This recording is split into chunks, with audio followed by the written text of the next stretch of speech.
네, 안녕하세요, 여러분. 김양수입니다. 오늘은 성남 재개발 물건이 경매로 나와 있어가지고요.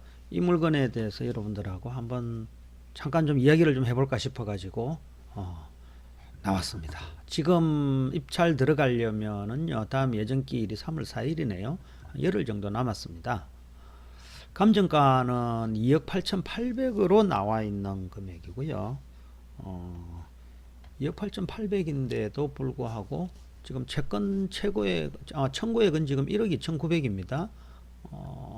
그래서 금액이 많다 보니까는 이게 실질적으로 경매 취하될 가능성은 별로 없어 보이고, 건물 면적은 16평, 토지 면적은 19평이네요.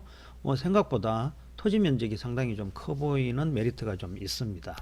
근데 이게 단독주택이네요. 그죠?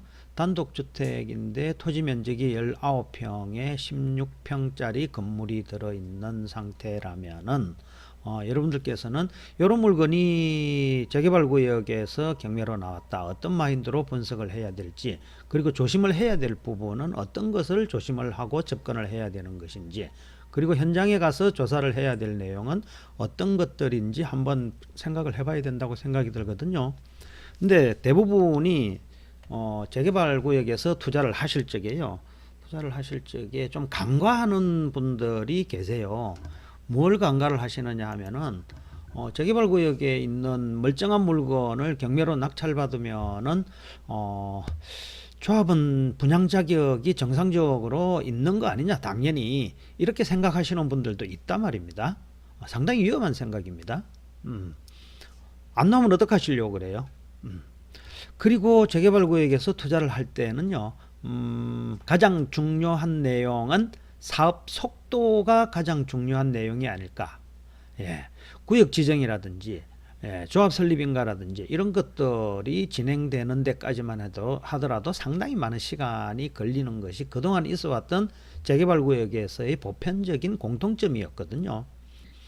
두 번째로 살펴봐야 될 내용은 물론 당연히 여러분들께서 상당히 관심을 가지고 있는 수익성입니다.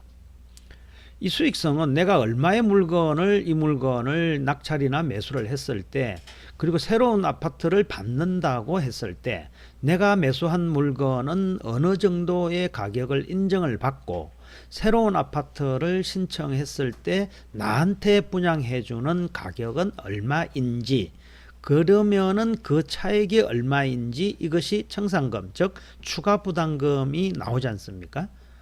그리고 이 물건을 향후에 매각을 했을 때 얼마의 수익을 실현할 수 있는지, 이 부분이 중요한 포인트 아닙니까? 그 부분을 통틀어서 수익성이라고 말씀을 드릴 수 있는 것이고요. 이런 부분에 대한 조사는 인터넷으로 조사할 수 있는 기본적인 내용도 당연히 필요하지만은 추가적으로 현장에 가가지고 조사해야 될 내용들이 몇 가지 요소들이 있지요. 그 부분도 한번 체크해 보도록 하고요. 세 번째는 조합 내부의 내부적인 갈등이 얼마나 있는지 없는지, 그 부분도 한번 체크해 봐야 됩니다. 조합에서 갈등이 많다라는 이야기는요, 조합원들과 집행부 사이에 신뢰가 많이 어긋나 있다고 추정할 수 있거든요. 신뢰가 많이 어긋나 있으면은 조합원들은 일단 의심을 하게 됩니다. 의심을 하게 되면은 많은 이 갈등 고리가 많이 생기게 되거든요. 그래서 저절로 만들어지는 구조는 조합 사업이 지연되는 이상한 형태, 아쉬운 형태의 사업이 만들어진다는 거죠.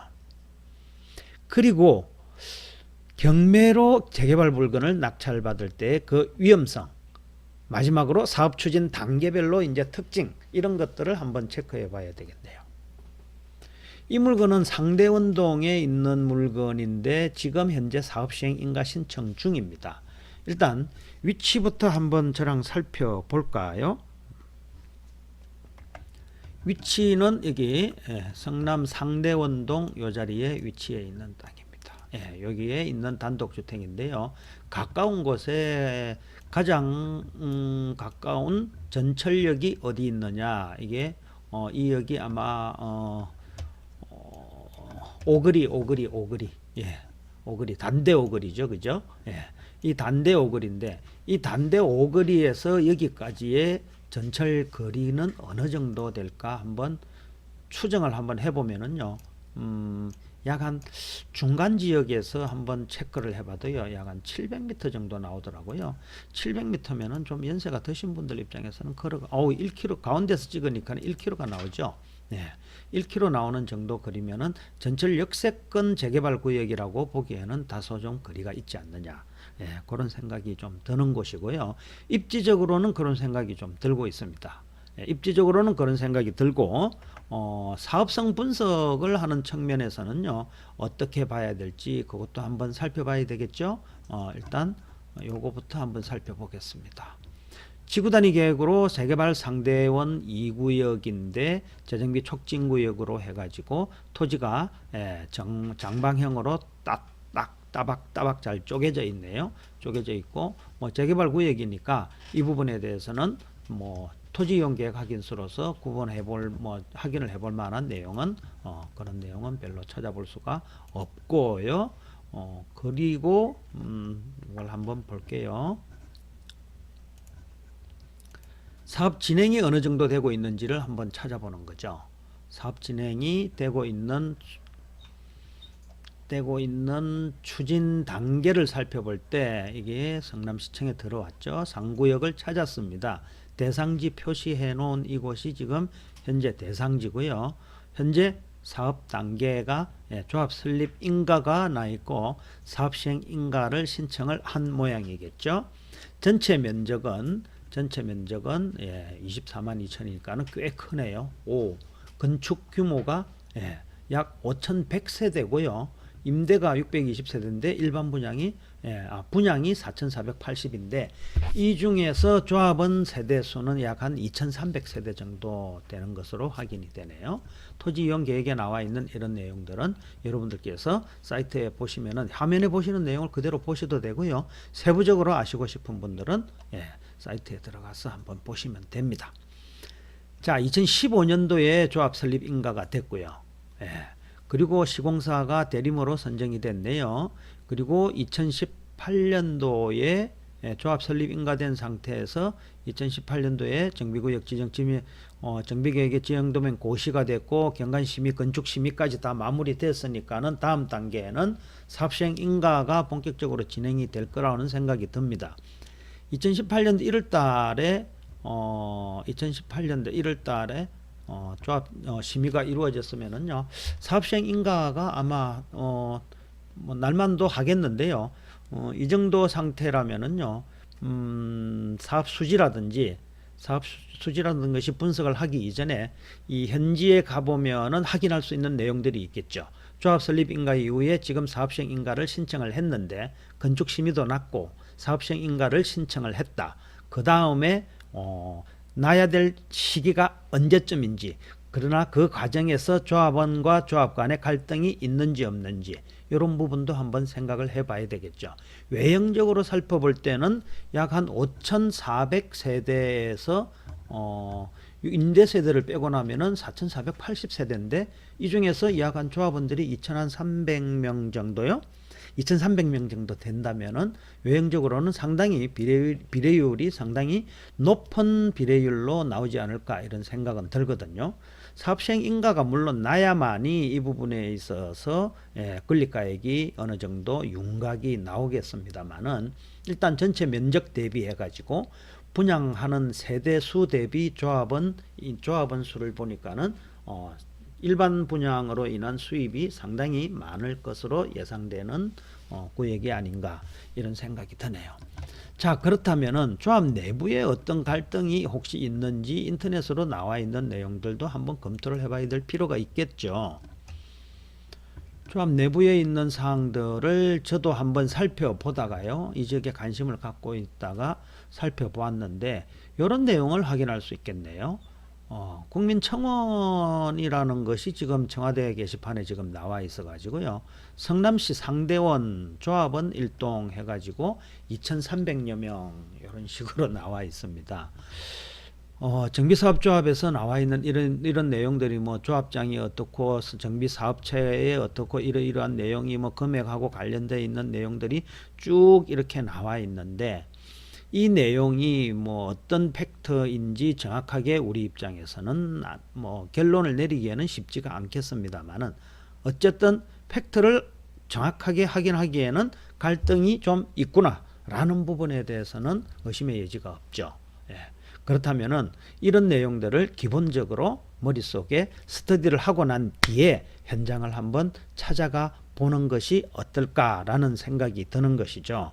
그러면은 인근의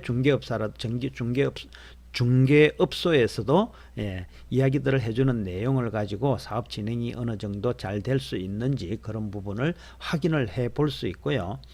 마지막으로 아까 경매의 위험성에 대해서 말씀을 드렸지 않습니까? 그죠? 경매의 위험성이라는 것은 이 부분에 있어서 낙찰을 받았을 때 과연 내가 조합은 분양 자격을 정상적으로 받을 수 있느냐, 이 부분에 대한 것은 여러분들께서 경매로 낙찰을 받을 때는 상당히 조심을 해야 되는 부분이 있다고 말씀을 드리는 거예요. 제 주위에도 멀쩡한 물건을 샀는데 어이없이 청산이 되거나 어이없이 다른 사람과 공유지분으로 한 개를 받는다라는 결론에 닿아가지고 안타까운 결론을 맞이하시는 분들이 제법 많이 있었거든요. 그리고 현장에서도 잘 모르시는 분들이 가끔 계세요. 이런 부분을 간단하게 요약을 드린다면은 이 사업장은요, 조합 설립 인가가 났습니다. 조합 설립 인가가 난 이후에 만약에 여러분들께서 이 구역에 집이 2개가 있다고 가정을 해볼까요? 집이 2개가 있다고 가정을 해볼게요. 근데 이 2개를 가지고 있으면은 아파트를 2개를 받으면 다행인데 법은 불행히도 2개를 주지 않습니다.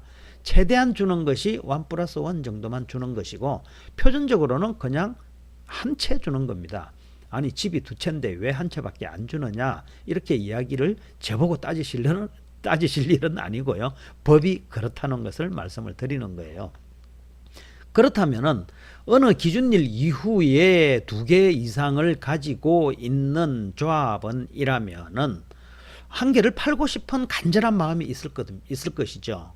근데 이것을 한 개를 팔고 나면은요, 어떤 결과가 나타나는지 이 부분을 정확하게 아셔야 된다는 말씀을 드리는 겁니다.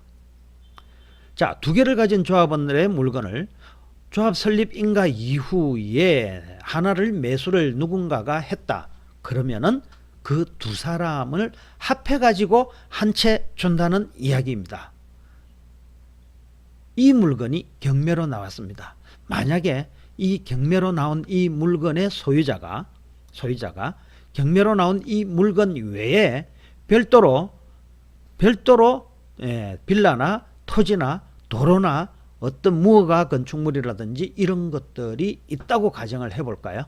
그러면은 여러분들 어떤 결과가 나올 것이라는 것은 뻔히 짐작이 되지 않습니까? 네. 그래서 제가 재개발구역에서 경매로 낙찰받을 때는 이런 부분은 깜깜이 투자가 될 수 있기 때문에 참으로 조심을 해야 되는 내용이다. 근데 설마 그런 경우에 나한테 그런 경우가 와닿을까? 나한테 하필 그게 나한테 이렇게 딱 걸릴 수 있을까라고 생각을 하시는 분들도 계시겠죠. 네, 안 걸린다고 생각하시면은 편하게 들어가시면 됩니다. 그렇지만은 중개업을 하시는 분들이나요, 그리고 조합에 있는 임원들 입장에서는요, 구역 내 다수의 물건을 갖고 있는 사람들이 많다. 중개업을 하시는 분들도요, 다수의 물건을 갖고 있는지 확인을 제대로 하지 않고 중개를 하시는 분들도 있다는 것이죠. 조합의 임원들도 그런 사실을 알고 있음에도 불구하고 조합 설립 인가 당시에는요, 조합원들의 재산을 일일이 다 알 수가 없습니다. 알 수가 없고요. 정확한 내용은 사업 시행 인가 이후에 감정평가를 해가면서 그 단계에서 전체의 윤곽이 나오는 것이거든요. 그래서 이 물건요, 어떻게 보면은 좋다, 어떻게 보면은 나쁘다라는 판단을 할 수 있습니다만은 전체적으로는 이 물건이 비록 한 1년 사이에 가격이 많이 올랐다 손 치더라도 일렀다 손 치더라도 이 물건의 평당 조합원 분양가를 추정을 하는 금액으로는 약 한 1100에서 1200 정도 추정을 하고 있거든요. 그리고 일반 분양은 1600에서 1700만 원 정도 예측을 하고 있습니다.